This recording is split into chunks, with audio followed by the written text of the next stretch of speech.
Përshëndetje për gjithë zonja dhe zotrinj, mirë se erdhët në edicionin informativ të orës 16:30 minuta këtu në News 24. Do t'jeni shoqërinë time dhe të kolegut Harbi Aliaj.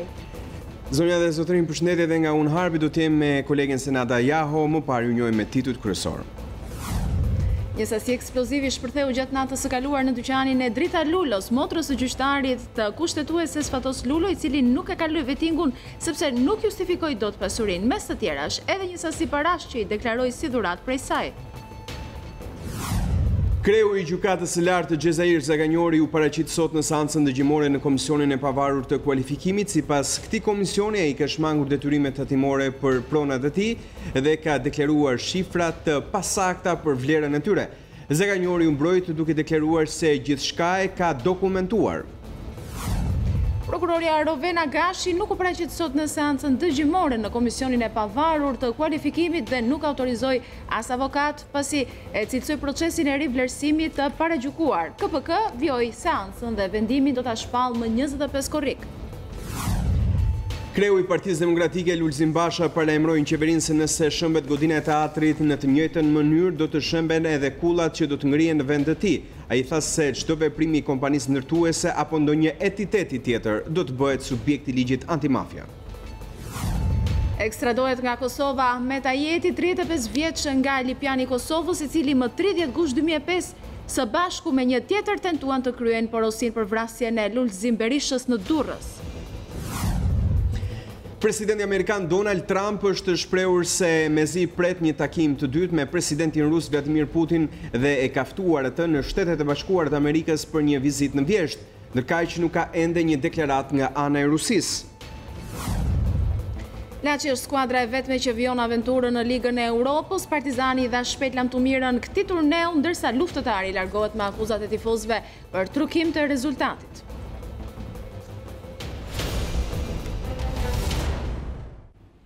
Ndoqë titujt vijojë më gjërësish. Një sasi eksplozivi shpërtheu gjatë natës së kaluar në dyqanin e Drita Lulos, motrës së gjyqtarit të kushtetueses Fatos Lulo, i cili nuk e kaloi vetingun sepse nuk justifikoi dot pasurinë. Mes të tjerash, edhe një sasi parash që i deklaroi si dhuratë pikërisht prej motrës së tij. Kryeqyteti u trondit në orët e para të së premtes, ku një shpërthim i fuqishëm ndodhi në rrugën Ymer Kurti në zonën e Tiranës së Re.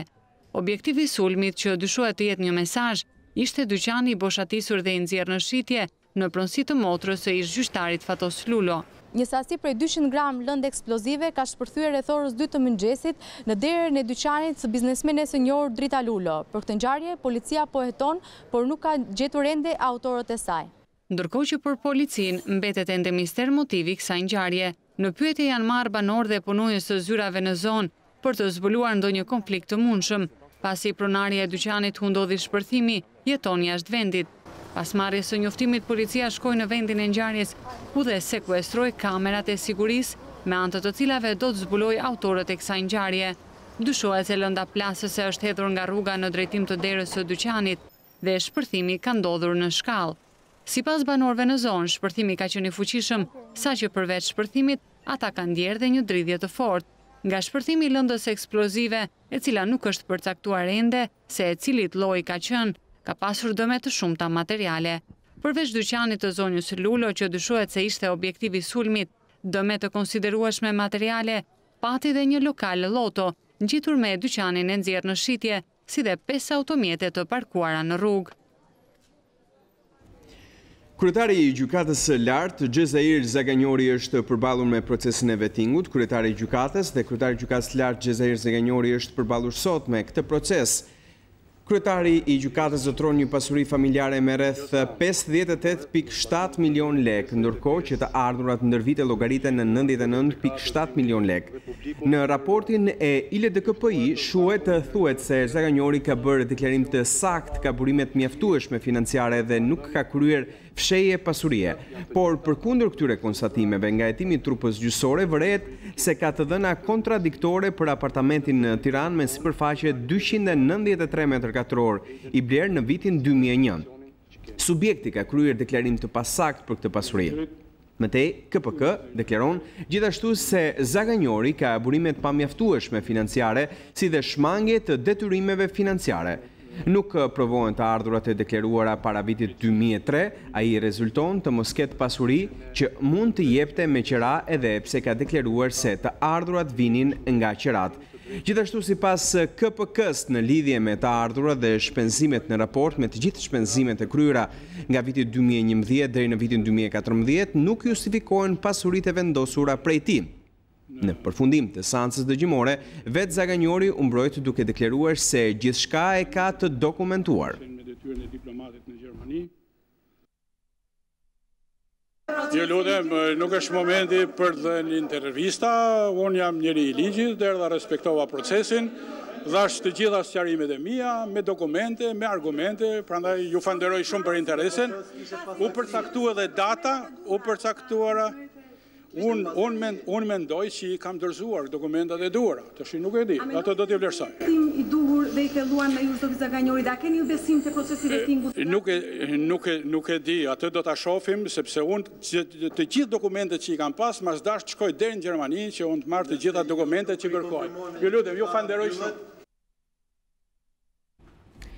Prokuroria Rovena Gashi refuzoi të përballej me komisionin e pavarur të kualifikimit i cili e kishte ftuar në seancë dëgjimore në kuadër të procesit vetingut. Gashi ishte prioritare për të vetuar pasi është kandidate për Këshillin e Emërimeve në drejtësi.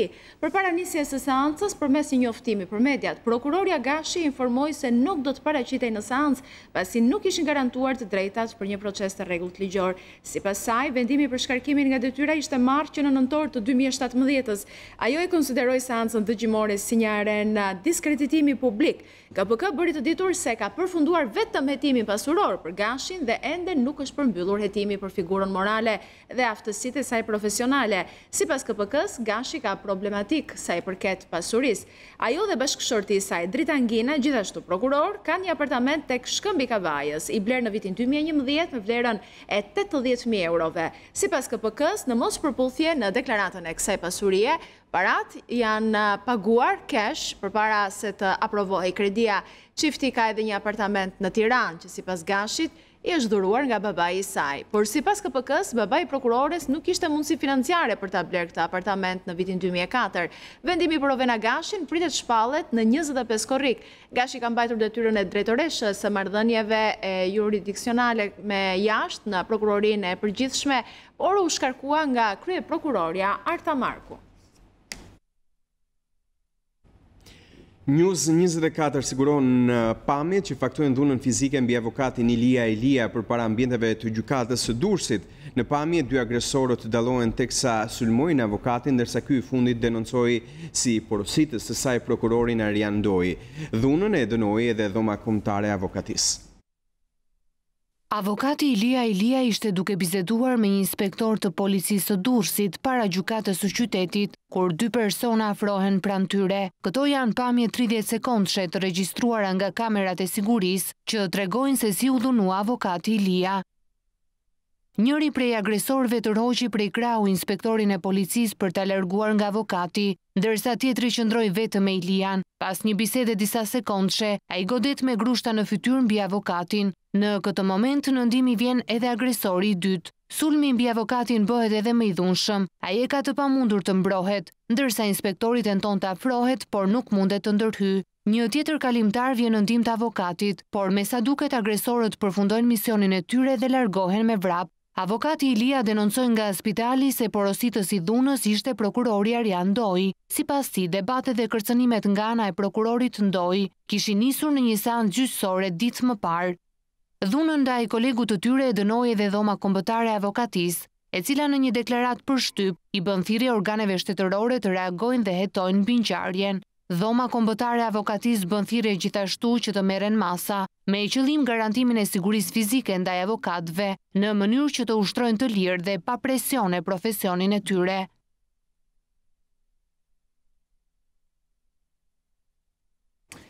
Ekstradohet nga Kosova drejt vendit ton Ahmet Ajeti, njeriu që tentoi të vras Lulzim Berishën 13 vite më parë.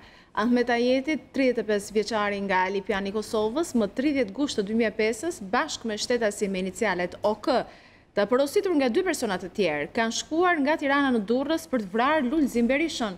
Para se të kryhej atentatin afërsitë lokalit ku ndodhej Lulzim Berisha, Ahmet Ajeti është konfliktuar me disa personat pa njohur dhe në grindje sipër ka nxjerr pistoletën dhe është vetplagosur.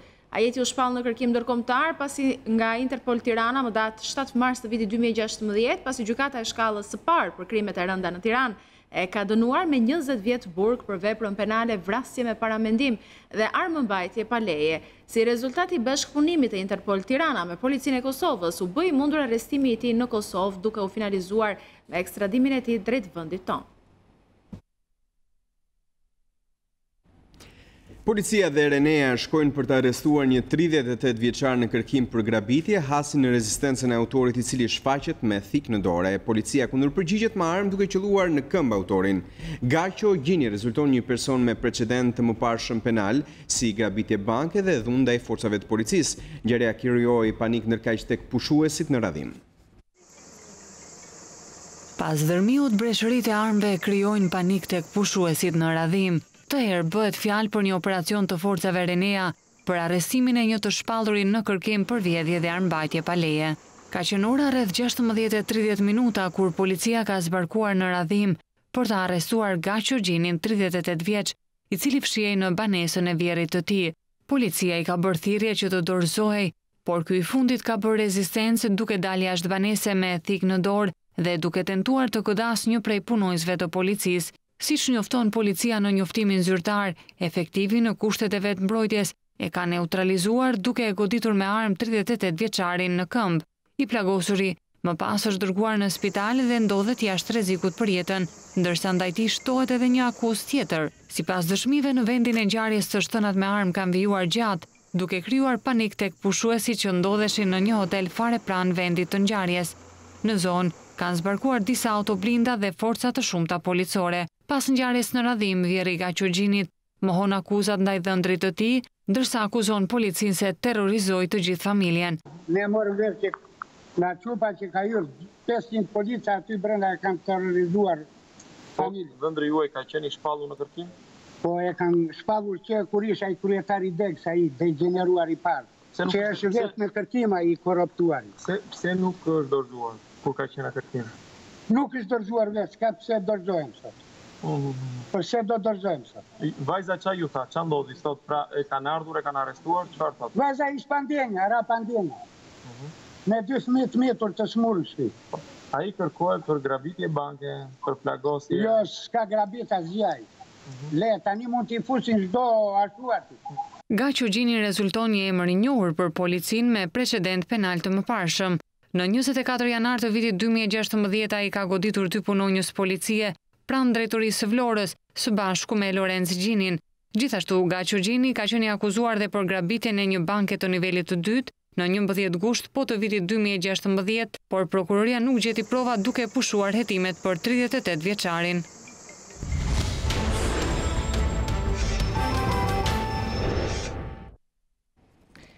Kreu i PD-s Lulzim Basha paralajmëroi qeverinë se nëse shëmbet godina e teatrit, në të njëjtën mënyrë do të shëmben edhe kullat që do të ngrihen në vend të tij. Ai tha se çdo veprim i kompanisë ndërtuese apo entiteti tjetër do të bëhet subjekt i ligjit antimafia që në ditën e parë të pushtetit të Partisë Demokratike. Nëse guxoni t'i vini mina teatrit kombëtar, jeni sigurt që minat do t'ju avëm edhe kullave tuaja me ligj. Paralajmërimi i Lulzim Bashës erdhi në formë kërcënimi për fusha SHPK, e cila ka marrë përsipër ndërtimin e teatrit të ri kombëtar. Çdo veprim i fusha SHPK dhe çdo entiteti tjetër do të jetë subjekt i një ligji të amenduar antimafia. Do t'ju fillojmë që ditën e parë të biznesit dhe në bazë të ligjit antimafia do t'ju sekuestrojmë çdo centimetër katror dhe çdo cent qindark euro për shkeljet që do t'ju konstatojmë. Lulzim Basha nuk e fshiu habin për ndërkombëtarët, që sipas tij kanë heshtur për atë që opozita cilëson si atentat ndaj shtetit ligjor. Duhet ishte normalisht një këmbane alarmi për gjithë këto institucione dhe unë akoma habitem, përveç se nëse janë me pushime, se si nuk kemi asnjë reagim nga Këshilli i Evropës dhe përfaqësuesit e tyre në Tiranë, nga OSBE-ja dhe përfaqësuesit e tyre në Tiranë, nga Bashkimi Evropian dhe përfaqësuesit e tyre në Tiranë. Si kryetar bashkie, Lulzim Basha ka bashkëpunuar me fusha SHPK për ndërtimin e sheshit Skënderbej. Gazetarët e pyeten se çfarë ka ndryshuar dje edhe sot. 2 gjëra kanë ndryshuar. E para ka ndryshuar që fusha ishte kontraktori i sheshit në Edi Ramën dhe unë punova me kontraktorin e sheshit për të mbyllur Zorrat e hapura në mes të kryeqytetit ishin bërë një makt për qytetarët, ishte prioriteti, me një kosto sa më të ulët. Nuk përjashtoj që ai mund të ketë konkuruar dhe të ketë fituar tendera edhe kur kam qenë kryetar bashkie.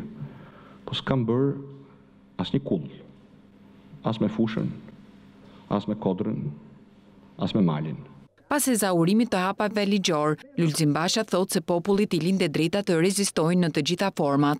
Në qoftë se krye talibani dhe aksesorët e tij në këtë krim nuk tërhiqen, do t'i përgjigjemi me luftë totale.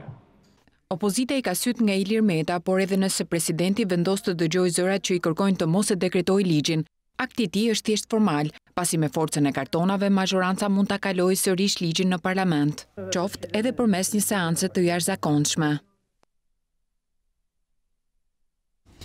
Përfaqësues të artistëve dhe shoqërisë civile janë pritur nga ambasadori e Bashkimit Evropian në Tiranë Romana Vlahutin, së cilës i kanë shprehur shqetësimet e tyre lidhur me çështjen e teatrit kombëtar.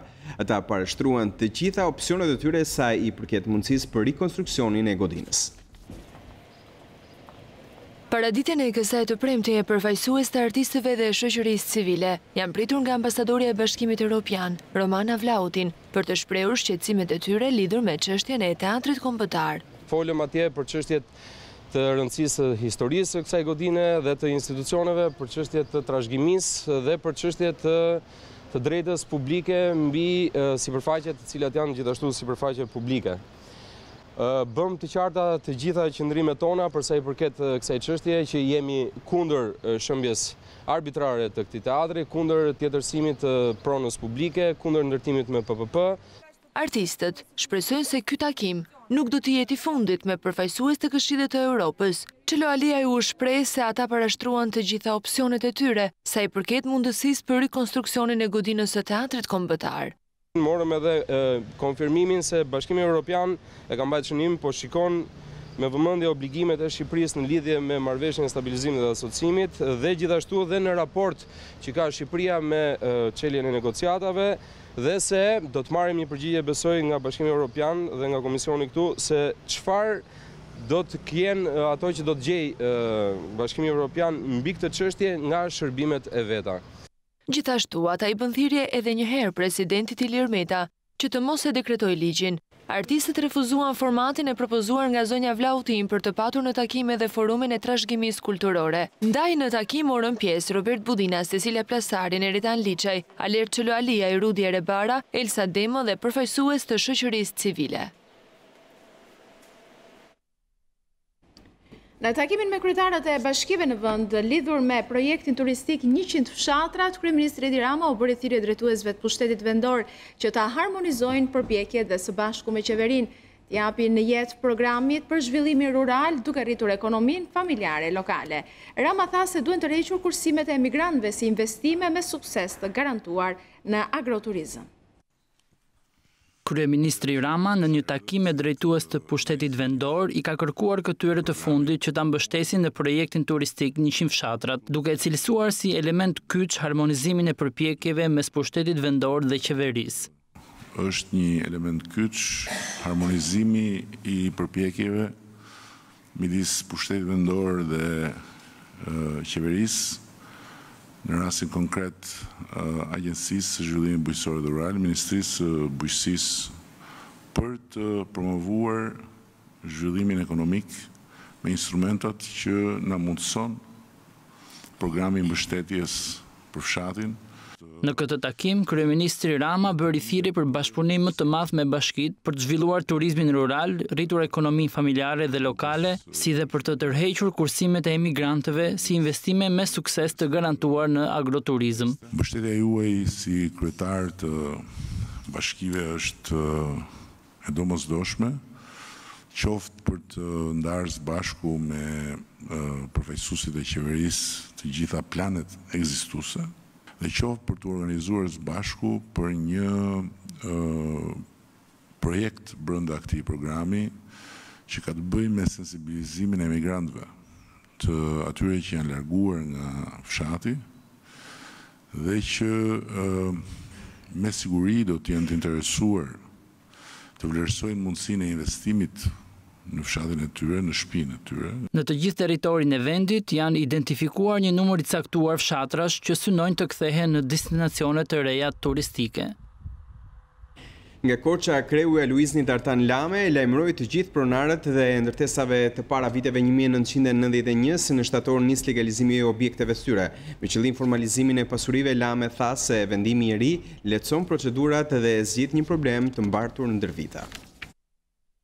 Në shtator do të nis legalizimi i banesave dhe objekteve të ndërtuara para vitit 1991, të cilat edhe pse fizikisht ekzistojnë dhe zotërohen, pronarët e tyre nuk kanë patur dokumentacion pronësie. Qëllimi i këtij vendimi është të formalizojë një kategori pasurish të paluajtshme, të cilat edhe pse fizikisht ekzistojnë dhe zotërohen prej dekadash dhe herë edhe prej shekujsh nga pronarët e tyre, nuk kanë pasur dokumentacion pronësie, duke mos gëzuar asnjëherë atë ligjërisht.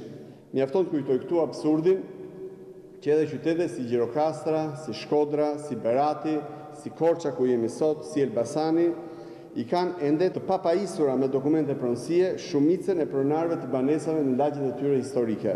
Sipas kreut të Luiznit, formalizimi i këtyre pasurive synon të zgjidh problematikën e mbartur ndër vite dhe të lehtësoj procedurat. Aplikuesi duhet paraqesi pranë zyrave tona vetëm kërkesën për regjistrim dhe çfarë dokumentash ai zotron. Nuk duhet të ndjeki pastaj zyrë me zyrë dokumentat tjera që i kërkonin vendimet pararendëse. Zgjidhja e problematikës së përcaktimit dhe verifikimit të pronësisë i takon institucionit për ta ndjekur dhe për t'i dhënë rrugë. Kalimi i pronësisë së truallit ku janë ndërtuar këto objekte bëhet falas deri në masën 300 metra katrore dhe i jepet mundësia qytetarëve për të blerë dhe rripa apo copa toke pa funksion që i kanë brenda ndërtimeve të tyre. Në rang vendi janë rreth 40 deri në 60.000 pasuri të paluajtshme që do të preken nga ky vendim. Qeveria përcakton 16 zonat prioritare për investime në fushën e turizmit. Ministri Blendi Klosi tha se nga zona bregdetare deri në Alpe, vendi ka potenciale të mëdha për zhvillimin e turizmit. Nga Bregdeti deri në Alpe, Shqipëria ka potenciale të mëdha për të zhvilluar turizmin dhe qeveria ka përcaktuar 16 zonat prioritare për investime në këtë fushë. Ministri i Turizmit Blendi Klosi theksoi se këto zona janë zgjedhur mbi bazën e vlerave natyrore, historike, kulturore dhe social-ekonomike. Janë zona që përfaqësojnë historinë e turizmit shqiptar, zona e Bregdetit, zona e Alpeve, zona e maleve të bukura shqiptare dhe natyrisht zonat e zhvillimeve të turizmit të diversifikuar. Ne flasim për një hapësirë rreth 20% të territorit të vendit, por një hapësirë e cila ka shumë nevojë që të mbrohet dhe kjo që po bëjmë ne sot është pa ashtu një mbrojtje që ne japim zonave me përparësi zhvillimit të turizmit në vendin tonë. Pavarësisht të dhënave pozitive sa i përket numrit të turistëve, Ministri Klosi renditi disa nga problemet kryesore që e lënë Shqipërinë larg vendeve të rajonit. Sfidat janë mungesa e kapaciteteve akomoduese, mungesa e markave të njohura në hoteleri turizëm, problemi i mungesës së investimeve kapitale private. Problemi jonë tjetër është mungesa e standardeve. Ne jemi larg asaj çfarë duhet na bëjë ne të ndihemi në radhë parë krenar, e më pastaj të ndihemi mirë që po ne që i shërbejmë sektorit kemi arritur që të zhvillojmë atë që duhet.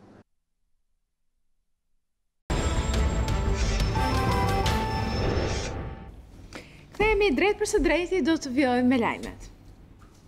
Problemi me prodhimin e patentave për drejtuesit e automjeteve është zgjidhur gjatë inspektimit të investimeve të kryer pikërisht në drejtorinë e patentave. Drejtori i përgjithshëm i transportit rrugor, Arben Isaraj, u shpreh se mungesa e lëshimit të kartonëve për 3 muaj lidhej me bllokimin e prokurimeve publike që u bë disa kohë më parë për shkaqe politike. Për të gjithë ata qytetarë që kishin aplikuar për të pajisur me patent dhe nuk e kishin marrë për shkak të një ngërçi ligjor, tashmë do ta marrin shërbimin e kërkuar. Situata është bllokuar nga Drejtoria e Transportit Rrugor.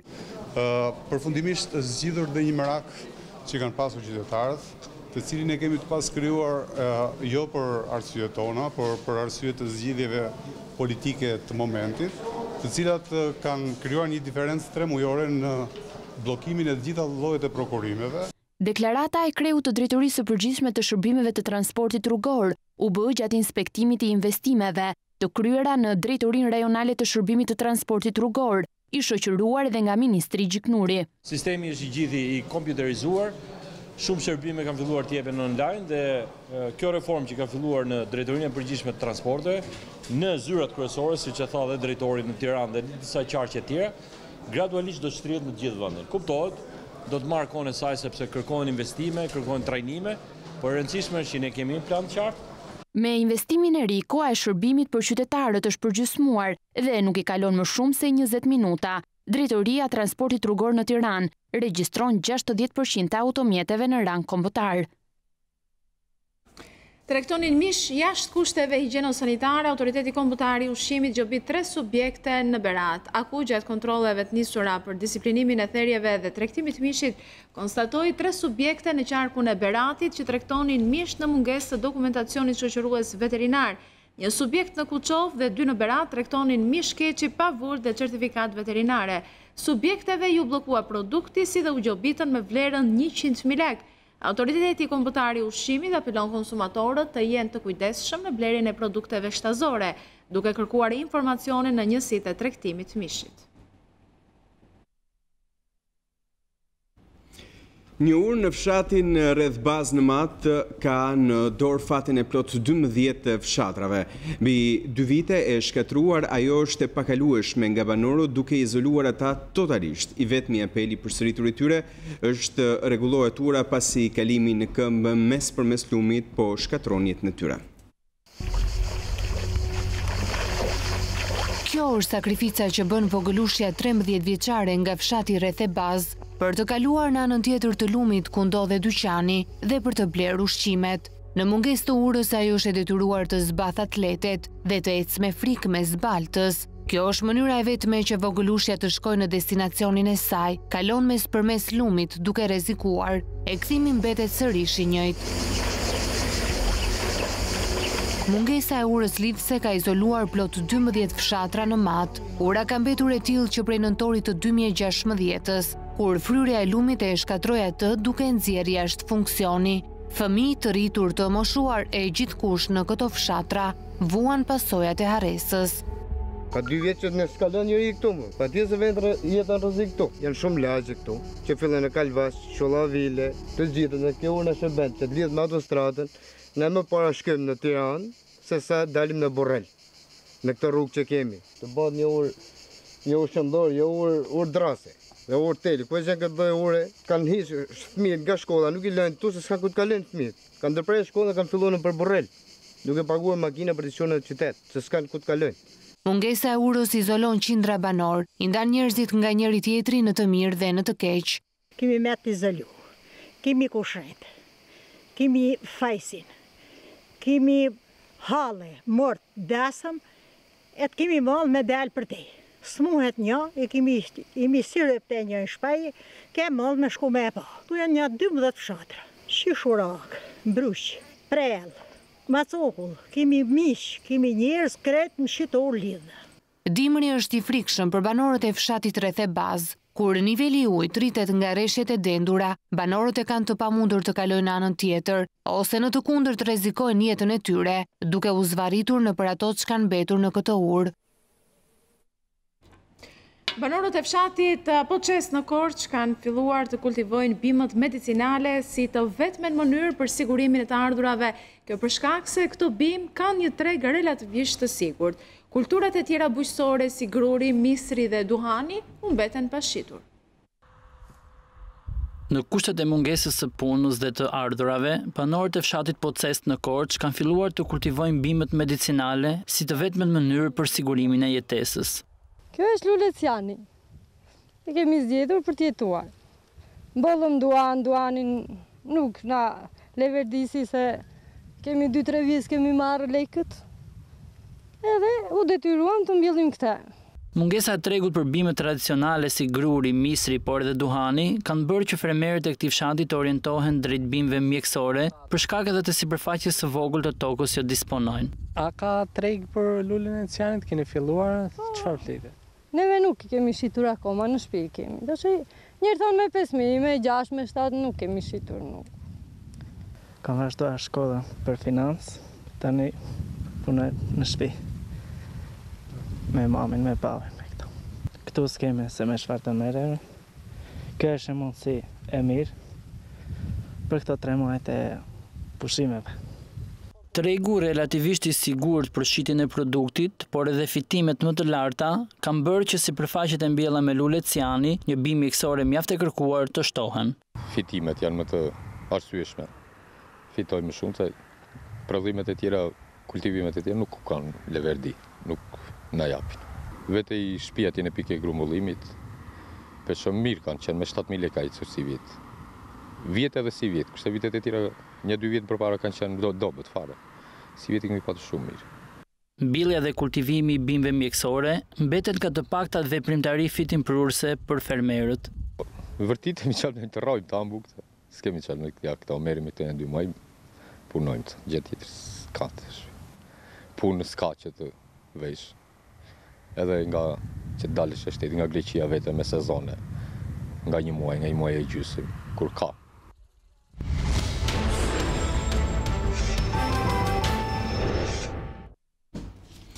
Kryetari I Kuvendit Gramoz Ruçi thekson domosdoshmërinë e një zgjidhje ligjore për regjistrimin e fëmijëve të lindur në emigracion. Në mbledhjen e grupit të deputetëve miq të fëmijëve, Ruçi tha se duhet më shumë vëmendje për fëmijët e pakicave dhe ata që janë në vështirësi financiare. Për regjistrimin e fëmijëve duhet të jemi të gjithë dhe gjithmonë alarm. Kështu deklaroi në mbledhjen e grupit miq të fëmijëve kryetari I Kuvendit Gramoz Ruçi, teksa theksoi domosdoshmërinë e zgjidhjes ligjore për regjistrimin e fëmijëve të lindur në emigracion. Unë mendoj se duhet t'i kushtohet një vëmendje më e madhe jo vetëm studimore, por edhe ligjore e po kështu dhe institucionale. Trajtimit problemeve të fëmijëve që kanë këto pasoja për shkak të lindjes në emigracion në kuadrin e rishikimit të vizionit punës son me diasporën. Ne mendoj duhet veprojmë në 3 drejtime. Së pari të përcaktojmë një procedurë të qartë për përcaktimin e pashtetësisë dhe mundësimin e regjistrimit ose lëshimit dokumenteve të udhëtimit apo të qëndrimit për personat që kanë këtë status. Së dyti, të heqim dhe të lehtësojmë barierat ligjore dhe ato administrative për të mundësuar regjistrimin e fëmijëve shqiptar të lindur jashtë vendit. Së treti, të shikojmë një herë dhe tarifat e larta që pengojnë prindërit nga familjet varfra që nuk regjistrojnë fëmijët e tyre. Kryeparlamentari Ruçi u bëri thirrje deputetëve që pjesëmarrja në grupin miq të fëmijëve të konsiderohet jo vetëm një përgjegjësi dhe angazhim njerëzor, shoqëror dhe moral, por një detyrë mirëfillt politike dhe institucionale. Regjistrimi I fëmijëve pa shtetësi është një fushat që UNHCR ka ndërmarrë për eliminimin e pashtetësisë në të gjithë botën deri në vitin 2024, nisur nga shqetësimi se në botë ka rreth 10 milion njerëz që nuk gëzojnë shtetësi në asnjë vendi. Veria I ka dhënë presidentes kroate çelësin e qytetit. Kreu I bashkisë tha se Kroacia është zëdhënëse e rrugtimit tonë drejt Bashkimit Evropian. Sa kaq presidentja Kitarović u shpreh surprizuar nga ndryshimet në kryeqytet. Veliaj dhe Kitarović diskutuan për rritjen e bashkëpunimit mes Tiranës dhe qyteteve kroate, si dhe mundësitë e shkëmbimit të eksperiencave pozitive. Më pas, presidentja kroate dhe kryebashkiaku I Tiranës vizituan Parkun Europa në sheshin Skënderbej, ku në mënyrë simbolike të miqësisë mbollën edhe një pemë.